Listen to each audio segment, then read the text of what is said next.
My name is James Carter, and the day my company celebrated my 40 years of service was also the day I realized my only son had stopped seeing me as his father. The ballroom lights dimmed as the MC stepped toward the podium, smiling at the hundreds of employees, executives, and guests gathered inside the downtown Columbus Convention Center.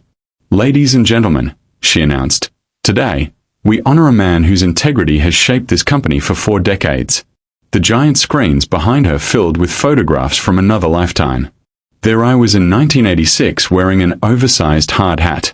Another photo showed me standing beside co-workers whose faces were now gone from this world. Then came pictures from company picnics, volunteer events, charity fundraisers, and retirement parties where I had stood applauding everyone else. Today it was finally my turn. The applause echoed through the ballroom. I smiled politely, but my eyes kept drifting toward the front row. One chair remained empty. It carried a small white card reserved for Ryan Carter, my son. The camera followed my gaze. The audience followed the camera. Even before anyone said a word, everyone understood. The seat was supposed to belong to my family. Instead, it belonged to silence. The MC noticed. She walked closer with a gentle smile. "Mr. Carter," she asked, "would you like us to wait a few more minutes?" I shook my head. "No." She hesitated. "Would you like someone else to sit beside you?"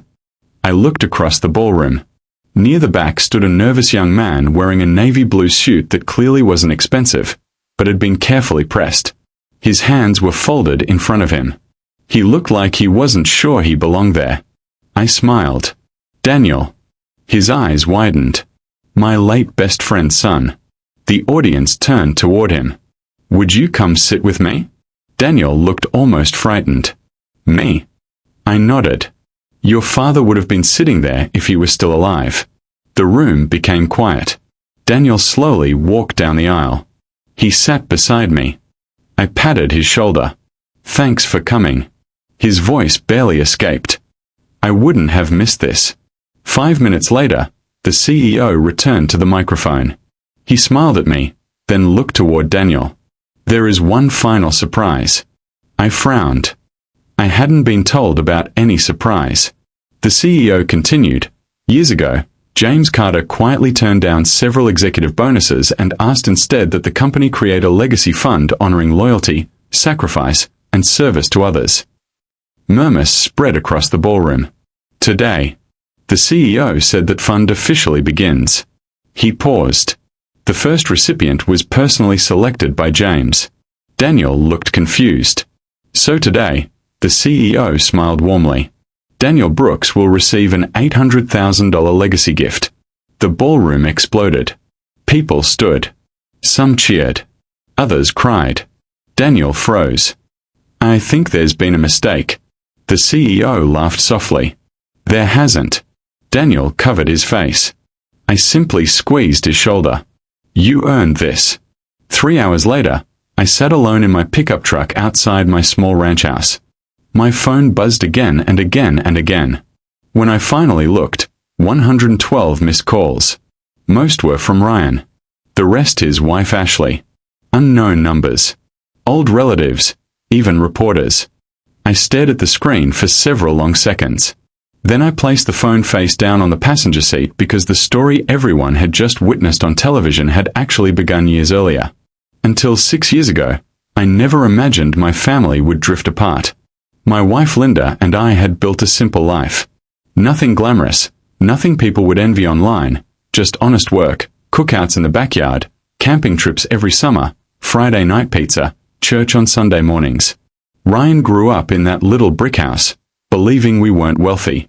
The truth was, his mother and I simply believed money should buy security, not attention. Linda passed away after a short battle with pancreatic cancer. Ryan was 31 then, already married, already building his own life. Her death changed something inside both of us. For me, it created silence. For Ryan, it created distance. At first, I told myself that was normal. People get busy. Jobs become demanding. Marriages require attention. Life moves forward. I understood that. I truly did. I never expected weekly visits. I didn't expect holiday dinners every month. I only hoped we'd still be father and son. Instead, our conversations slowly became appointments. Dad, can I call you later? Dad, we are busy this weekend. Dad, maybe next month. Months became seasons. Seasons became years. Whenever Ryan did visit, Ashley always seemed eager to leave. She wasn't rude, not openly. She simply acted as though spending time with me was another obligation squeezed between vacations, brunches, and social events. I never blamed her entirely. Marriage changes priorities. But somewhere along the way, my son stopped making decisions for himself. If Ashley wanted something, that became Ryan's opinion, too. I noticed it in little things. He stopped fishing with me, stopped coming over to watch football, stopped asking for my advice. Even birthdays became text messages. Still, I never complained. Parents don't keep score. At least good parents don't. Then about 3 months before my retirement ceremony, our company announced something completely unexpected. The board wanted to celebrate employees with 40 years of continuous service. Only 2 people qualified. One had retired quietly overseas. That left me. The communications department wanted interviews, old photographs, television coverage. Our local news station planned to broadcast portions of the ceremony live because the company had become one of Ohio's largest employers. Honestly, I would have been perfectly happy with a handshake and a sheet cake in the break room. But the CEO insisted, "You've spent 40 years taking care of this company," he told me. "Now, let us take care of you."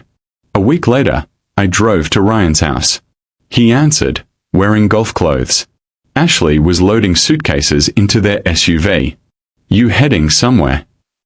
I asked. "Weekend in Tennessee." Ryan smiled. "Before you go." I handed him the invitation. He opened it. His eyes widened. "They're televising this apparently." He laughed. "That's pretty cool, Dad. I'd really like you there." He looked at Ashley, then back at me. "Of course, I'll be there." He hugged me. I wouldn't miss it. I believed him every word. Because no matter how old your child becomes, part of you always believes the promises they make. I had no idea that only 24 hours before the ceremony, my phone would ring, Ryan's name would appear, and one simple conversation would change everything. Ryan's name stayed on my phone screen for several seconds before I answered. I already knew something was wrong. Or maybe I should say, something had finally become obvious. "Hey, Dad." His voice sounded cheerful. Too cheerful. "Everything okay?" I asked. "Yeah, listen. Ashley found this incredible last-minute deal." I didn't answer. "It's this luxury resort in Scottsdale," he continued. "5-star place. We leave tomorrow morning." Tomorrow morning, the morning of my ceremony. I leaned against my kitchen counter and looked out the window. The maple tree Linda and I had planted 25 years earlier swayed gently in the evening breeze. "I thought your ceremony started in the afternoon," Ryan said quickly. "But we'd already booked the flights." "You haven't booked them yet?" I replied quietly. There was a long pause. "No, so you could still come." Another silence. Then I heard Ashley's voice in the background. "Babe, tell him they'll understand." Ryan lowered his voice. "Dad, we've both been working so hard. Ashley really needs this vacation." I smiled though no one could see it. "I understand you do." "Yes. We'll celebrate next week. I'll take you out somewhere nice." "That sounds fine." "You aren't upset?" "No, really. I'm 70 years old, Ryan." He laughed nervously.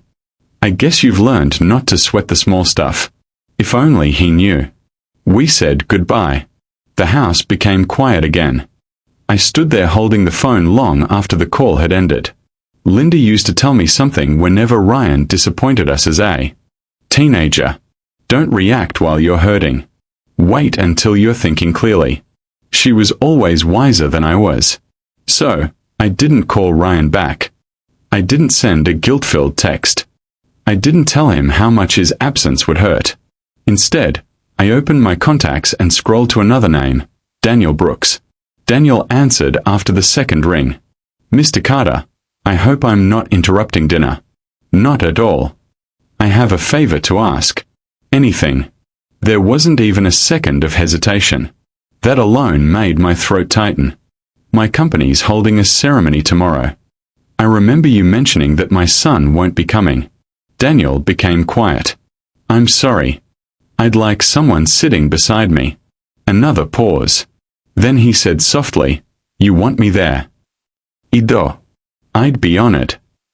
No questions, no excuses, no checking his calendar, no asking what was in it for him. Just I'd be honored. I smiled for the first time that evening. Your father would have been proud of you. His voice cracked. I hope so. I first met Daniel almost 30 years earlier. Back then, he was just a skinny little boy racing bicycles down our neighborhood sidewalk while his father, Michael Brooks, grilled hamburgers in the backyard. Michael wasn't just my co-worker. He was my brother in every way except blood. We started at Franklin Industrial Systems, only 6 months apart. Same factory floor, same impossible supervisors, same mandatory overtime.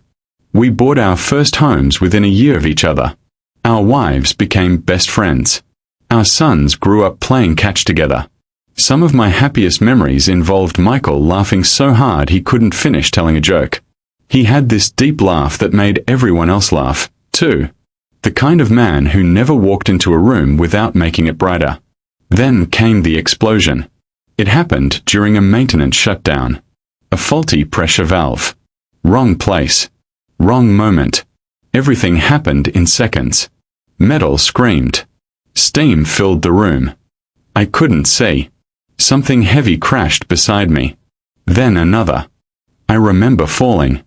I remember thinking, Clear's throat, this is it. But Michael didn't run toward the exit.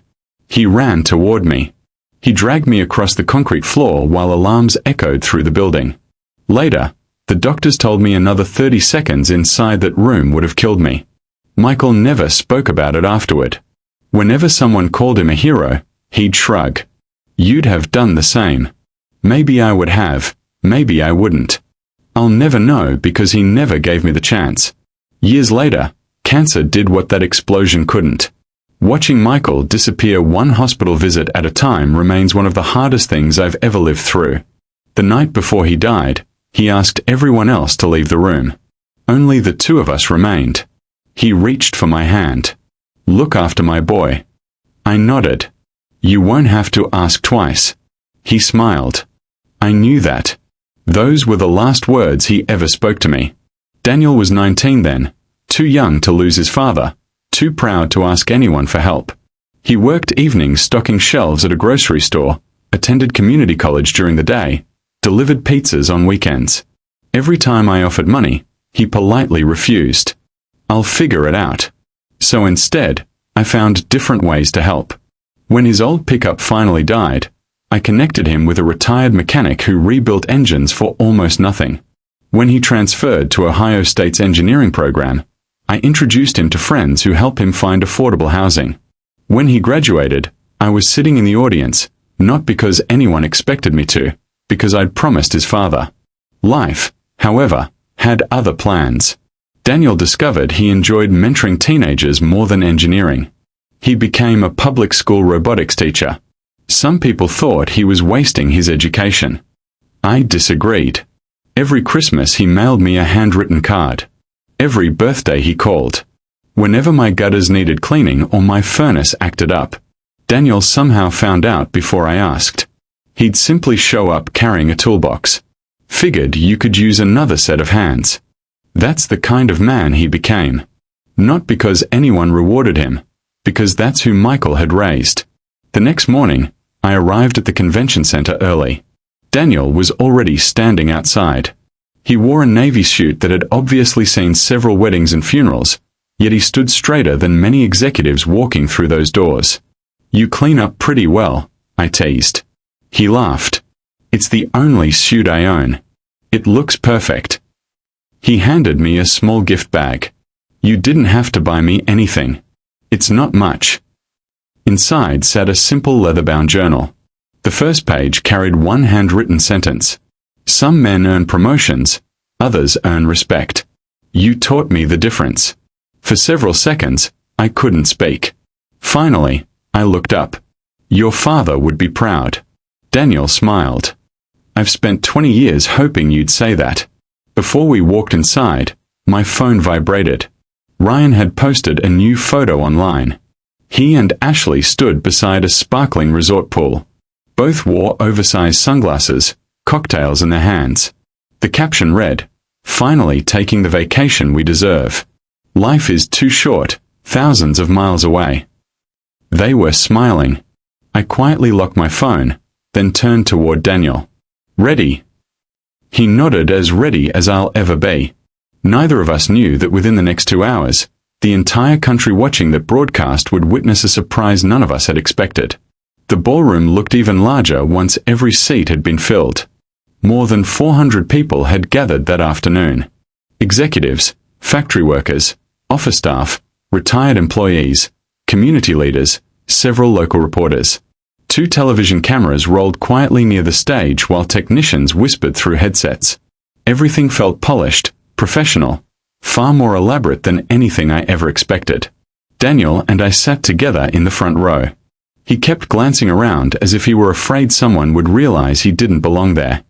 I leaned toward him. Relax. I'm trying. You look like you're about to take a final exam. He laughed. I've spoken in front of classrooms full of teenagers. Somehow this is scarier. Trust me, I said. Teenagers are tougher. That finally made him smile. A few seats away sat members of our executive board. Most of them had worked with me for decades. Several gave me little nods. Others walked over to shake my hand. One by one, they thanked me for years of service. But every few minutes, someone's eyes drifted toward the empty chair that had originally been reserved for Ryan. Nobody asked where he was. Nobody had to. The empty seat spoke loudly enough. At exactly 2 o'clock, the lights dimmed. The audience quieted. A video began playing across 3 enormous screens. There I was, 27 years old, hair so thick I barely recognized myself, standing beside the first production line I'd ever supervised. Another photograph appeared. Linda and I at the company Christmas party in 1991. She wore a red dress she'd bought on clearance because we were saving every dollar for Ryan's future college fund. Snorts. I smiled at the memory. She'd looked beautiful. The next picture showed Ryan himself, 7 years old, wearing an oversized hard hat during family day. He'd insisted he wanted to work with Dad someday. My chest tightened. Funny how life changes. The audience applauded as each decade passed across the screen. 40 years. It looked so simple when compressed into a 5-minute slideshow. Only I knew how many missed weekends, how many overnight shifts, how many birthdays celebrated late, how many sacrifices had quietly filled the spaces between those photographs. The MC stepped back onto the stage. James Carter has become more than an employee. She smiled warmly. He became the standard the rest of us tried to follow. More applause. Then she invited our CEO, Richard Holloway, to the podium. Richard wasn't a flashy businessman. He'd started sweeping warehouse floors while attending college. Eventually, he became president of the company. One reason we'd always respected each other was because neither of us ever forgot where we'd started. He adjusted the microphone. I've spent 31 years working beside James. He looked toward me. In all those years, I've never once questioned whether he'd do the right thing. He paused. Sometimes the right thing cost him promotions. The audience looked surprised. Richard continued. He turned down executive opportunities because they would have required moving his family across the country. I smiled. That was true. Linda never wanted to leave Ohio. Neither did Ryan, so neither did I. Richard nodded toward the audience. He also refused performance bonuses on multiple occasions. Now I frowned slightly. We hadn't discussed that. He wasn't supposed to mention it. Richard smiled as though reading my thoughts. I know James hates attention. Laughter rippled through the ballroom. But today isn't about what makes him comfortable. It's about telling the truth. One executive after another shared stories. A maintenance supervisor described how I'd stayed overnight during a blizzard because several younger employees couldn't safely drive home. A receptionist told everyone how I'd secretly paid for her husband's medical equipment after his stroke. I hadn't expected those stories either.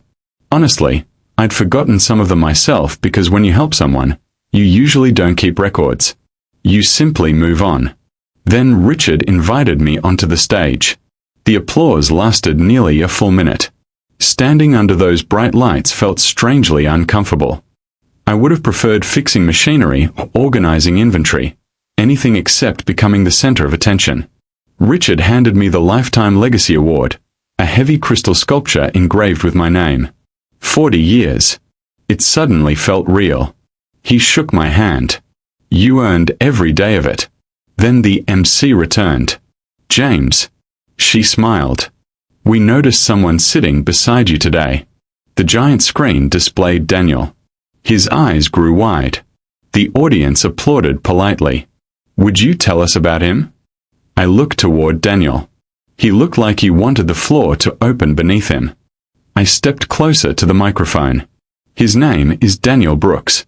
My best friend, Michael Brooks, worked beside me for almost 30 years. Several retired employees immediately smiled. Many remembered Michael. He saved my life during an explosion at our old plant. The ballroom became silent.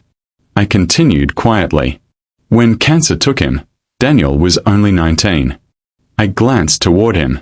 His father asked me for one thing before he died. My voice caught. He asked me to look after his son. Daniel lowered his head. I never replaced his father. I couldn't. But I've watched him become the kind of man every father hopes to raise. The audience applauded. Daniel wiped his eyes. Then I added one final sentence. If anyone deserved to sit in my son's seat today, I smiled at him. It was Daniel. The room stood. Another standing ovation, longer this time, stronger, more emotional. I saw people wiping tears, including several executives. Just when I believed the ceremony had reached its end, Richard stepped back toward the microphone. Actually, he smiled. We have one final surprise. I looked at him, confused. This hadn't been rehearsed. Richard reached into a folder. About 12 years ago, James Carter approached the board with an unusual request. He looked around the ballroom. Instead of accepting future executive retention bonuses, he asked us to invest those funds into something that would outlive him. The audience leaned forward. He called it the Legacy Gratitude Fund. Richard smiled. His exact words were, he opened the folder and read from a letter I'd completely forgotten writing years earlier. Money disappears. Character doesn't help one good person and they'll spend a lifetime helping others. The room became perfectly still. Richard folded the letter. 4 years, this fund quietly grew. Additional company contributions, investment returns, private donations from retired executives. Today, he paused dramatically. It has reached $800,000. Gasps filled the ballroom. I stared at him. Even I hadn't known the final amount. Richard smiled. The agreement gave James one privilege.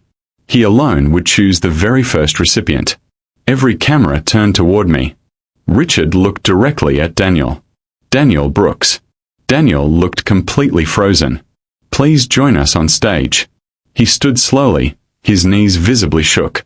When he reached us, Richard extended his hand. On behalf of Franklin Industrial Systems, we are honored to present you with the first Legacy Gratitude Award. $800,000. Daniel simply stared. His voice disappeared. I can't accept this. Richard smiled gently. You already have. Daniel looked at me, his eyes filled with tears. Why? I placed my hand on his shoulder. Because your father once saved my life. I smiled through my own tears and because you've spent the last 20 years honoring his. The audience rose again. This time the applause seemed endless. I had no idea that somewhere in Arizona, Ryan and Ashley had just seen every second of it on live television. I didn't leave the ballroom right away. After the applause finally faded, Dozens of people surrounded Daniel and me. Employees I'd worked beside for years wanted photos. Retirees hugged me. Former supervisors' men who had once terrified me as a young mechanic stood in line just to shake my hand one last time. I've never seen a ceremony like this. One woman from Human Resources said. Another employee laughed. I think half the audience cried. I smiled politely. I wasn't planning on any of that. I believe you, she replied. That's why everyone loved it. Daniel still looked completely overwhelmed. Every few minutes, he'd whisper the same sentence. I still can't believe this. I finally pulled him aside. Listen to me. He looked at me with watery eyes. That money isn't a reward for one afternoon. What do you mean? It's recognition for the man you've spent 20 years becoming. He shook his head. I don't even know how to thank you. You already have. How? You showed up. He looked confused. I smiled. Sometimes that's the greatest gift anyone can give. About 20 minutes later, Richard walked over carrying 2 cups of coffee. He handed one to me. You okay? I think so, he laughed. I've known you a long time. Too long. You've been trying very hard not to think about your son. I sighed. Am I that obvious? Only to old friends. We stood quietly near one of the ballroom windows overlooking downtown Columbus. Finally, Richard asked, Do you want me to have our media department remove any mention of Ryan? I thought about it. The television broadcast had clearly shown the empty seat. People would ask questions. News reporters love stories that wrote themselves. An elderly father, an absent son, a surprise inheritance. It was practically designed for social media. No, I finally answered. Are you sure? I don't want anyone attacking him. Richard nodded. But you also don't want us hiding the truth. Exactly. He placed a hand on my shoulder. You're a better father than most men would have been. I wasn't sure that was true. Good fathers don't always raise good sons. Sometimes they simply keep loving them anyway. Daniel insisted on driving behind me to make sure I got home safely. He laughed when I protested. You've looked after me for 20 years. Let me return the favor for one afternoon. We drove north through afternoon traffic. When I reached my little ranch house, he parked behind me. We stood in the driveway talking for nearly half an hour. What are you going to do? I asked. About what? The money. He stared at the ground.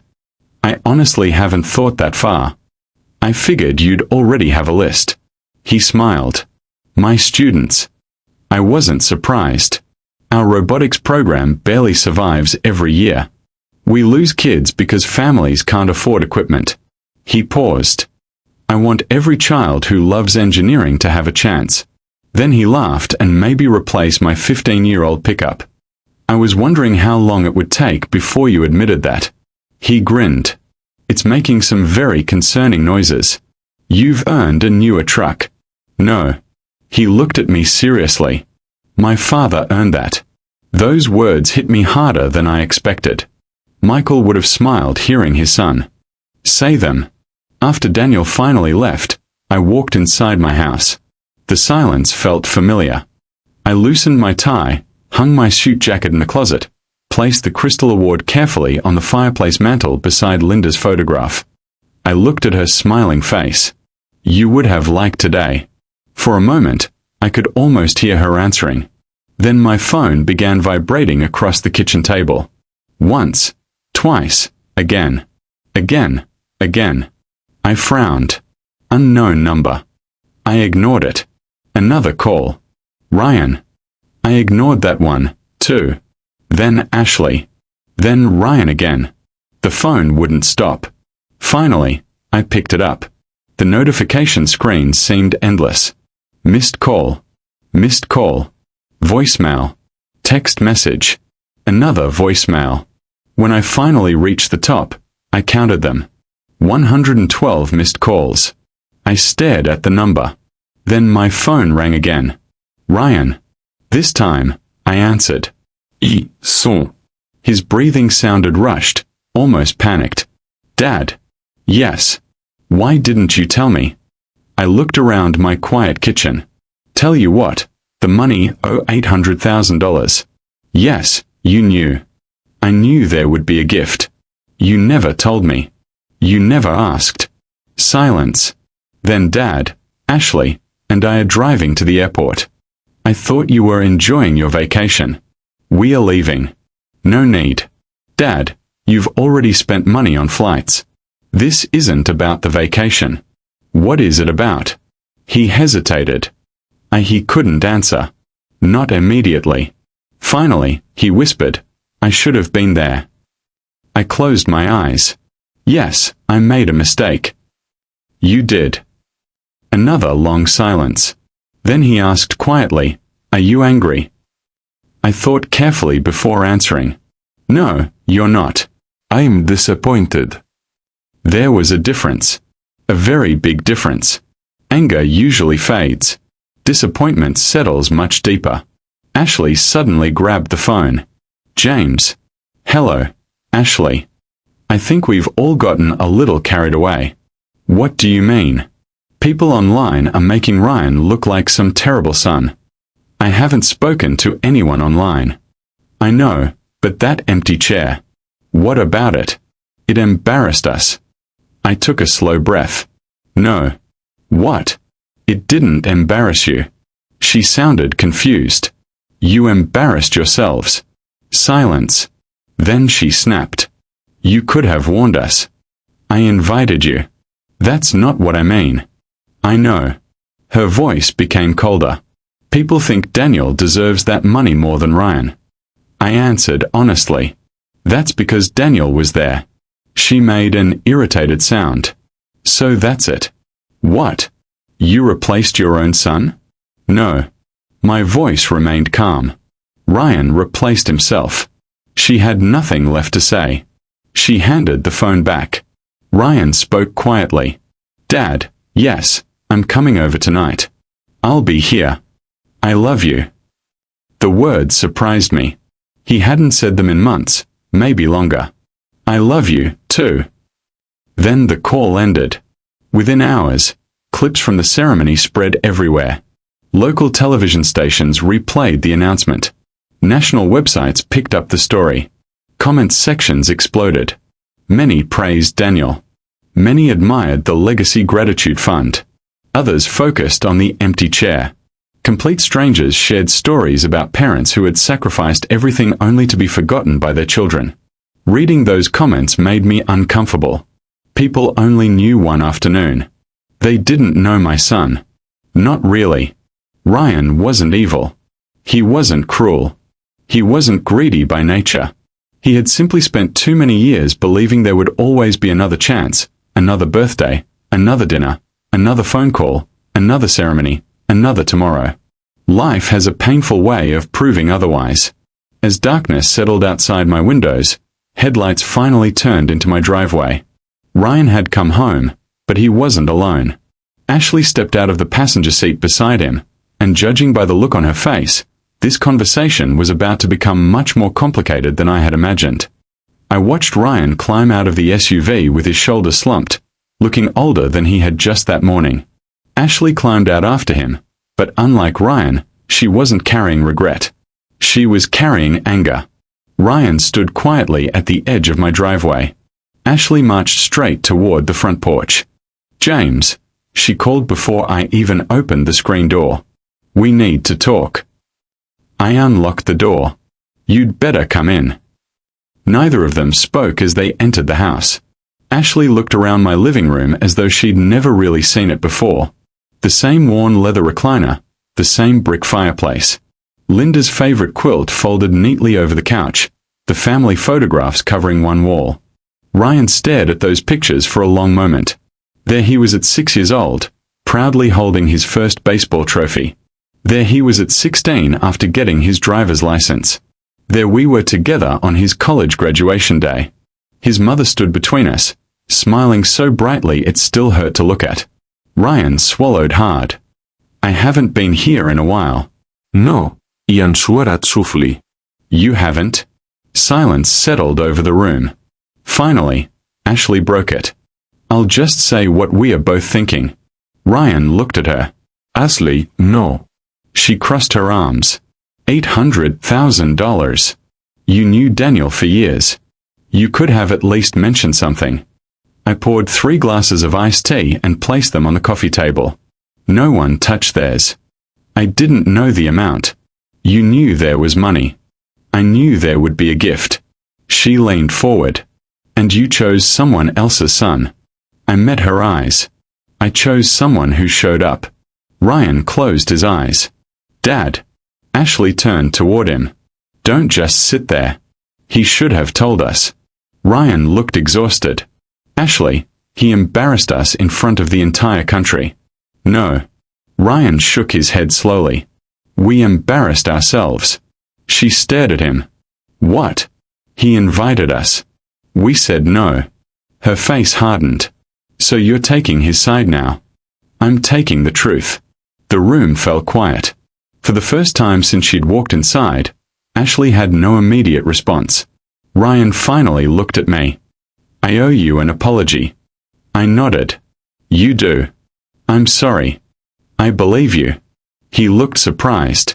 You do. I believe you're sorry. I paused. I just don't know what you're sorry about.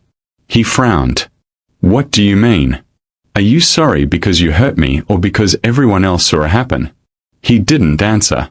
Not because he was stubborn, because he honestly didn't know. I stood and walked down the hallway toward the spare bedroom. When I came back, I carried 3 old storage boxes. Ryan recognized them immediately. I haven't seen those since, Mom. His voice faded. I placed the boxes on the coffee table. Opened them. He slowly lifted the lid off the first one.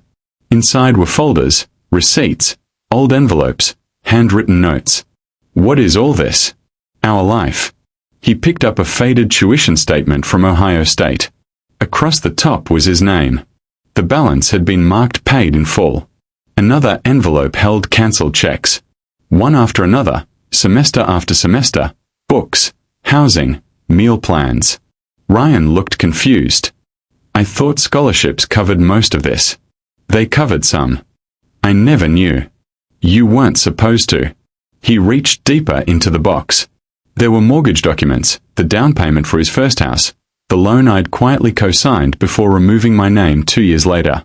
There were invoices from his wedding, the photographer, the florist, the reception hall. Clear's throat. Ryan stared at one receipt. His eyes widened. Dad, you paid for this. I helped. I thought, Grandpa, no. He looked up at me. You never said anything. What would have been the point? Parents don't raise children to collect thank you notes. We raise them because that's what parents do. Ryan opened the second box. Inside sat dozens of photographs. Some were faded around the edges. One showed Linda sewing patches onto his Little League uniform after working a 10-hour nursing shift. Another showed me replacing our own aging roof because paying a contractor would have meant postponing Ryan's college savings. There were camping trips instead of expensive vacations. Birthday cakes baked at home instead of ordered from fancy bakeries. Not because we couldn't occasionally spend more, because every extra dollar had a destination. Ryan's future. Ryan picked up a photograph of Linda standing beside our old station wagon. I remember this car. It had almost 200,000 miles. You kept saying you liked it. I smiled. I hated it. He laughed through tears. Then why didn't you buy another one? Because the transmission replacement costs less than your freshman textbooks. His shoulders began shaking. He looked down at the photograph for a long time. I never knew. I know. The third box contains something different. Letters, dozens of them. Every birthday card Linda had ever written to Ryan before she died. Every Christmas note. Every handwritten message she tucked into his lunchbox during elementary school. Ryan carefully unfolded one. Her familiar handwriting filled the page. No matter how old you become, always remember that time is the most valuable gift you can give someone you love. His tears finally came. Real tears, not embarrassment, not panic, grief, regret. He covered his face with both hands. I've become the man Mom warned me not to be. No one spoke. The silence said enough. A soft knock interrupted the moment. I opened the front door. Daniel stood there holding a small cardboard box. "I'm sorry," he said quietly. "I didn't know you had company." "It's all right." Ryan stood. Daniel immediately looked uncomfortable. "I can come back another time." "No," Ryan said. "Please stay." Daniel stepped inside. He placed the box on my kitchen counter. "I brought dinner." I laughed. "You didn't have to." I figured after today nobody remembered to eat. That sounded exactly like his father. Ryan watched the exchange. He noticed something I don't think he'd ever noticed before. Daniel knew where I kept the plates. He knew which cabinet held the glasses. He even knew the coffee maker still stuck unless you pushed the switch twice. Not because he lived there, because he'd been visiting, helping, showing up quietly for years.